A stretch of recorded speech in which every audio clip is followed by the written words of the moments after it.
Hari ini kami keluar sekejap ke kebun. Tak ada pelan besar pun, cuma nak jalan-jalan saja.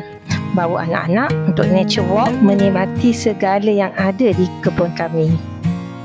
Saya bawa Atif dan Amsha untuk aktiviti biasa kami, nature walk sementara menemani abah yang sedang membersihkan kebun.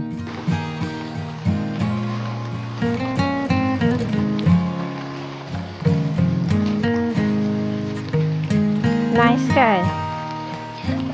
Depan sikit lah. Lagi dalam lagi cantik. Kebun ni sebenarnya tak luas, tapi dah cukup untuk kami menikmati kebaikan dan manfaat yang ada kat dalamnya. Apa Ati boleh nampak? Nampak haiwan? Haiwan kecil dalam air.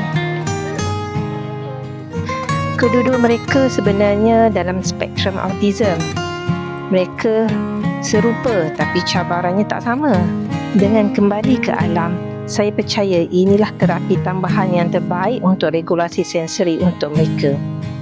Kita tak tahu apa yang berlaku dalam neuron-neuron yang mewarnai spektrum mereka. Sebagai ibu, saya percaya dengan menghubungkan mereka dengan alam adalah satu cara menenangkan dan membantu regulasi sensori mereka. Apa dia?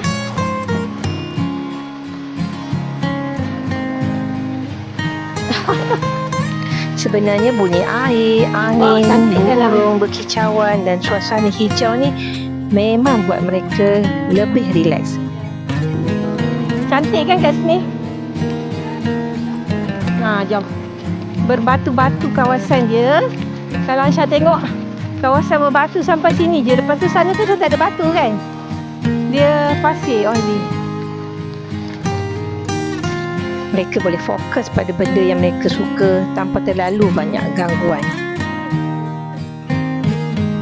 Sama kebun kita atas tu. So sebenarnya sangat cantik. Pagi-pagi selalunya ada burung, ada tupai.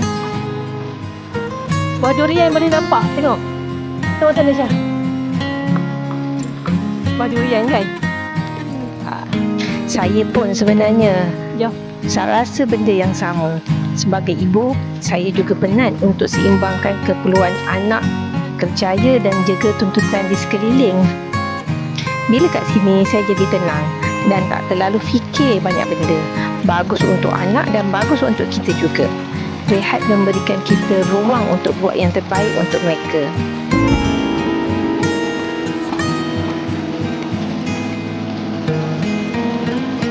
Ini bukanlah terapi formal, tetapi lebih kepada ruang untuk kami sama-sama reset emosi.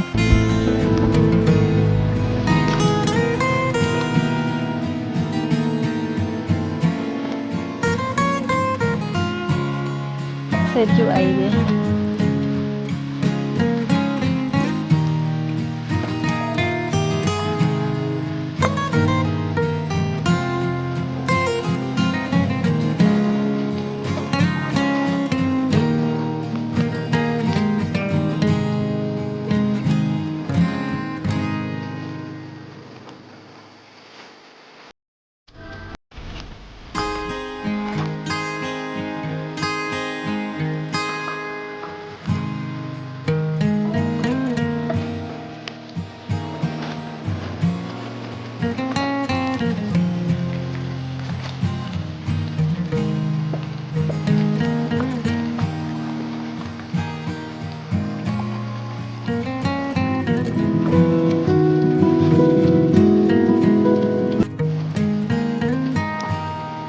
Ada nampak ikan Syah?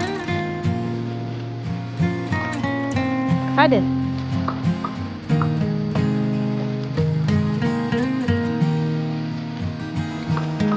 Dia kena duduk diam-diam baru nampak. Kadang-kadang benda yang kita perlukan bukan sesuatu yang besar. Cukuplah dengan sekeluar sekejap dan berada di tempat yang tenang. Inilah rutin kecil kami, tapi sangat membantu.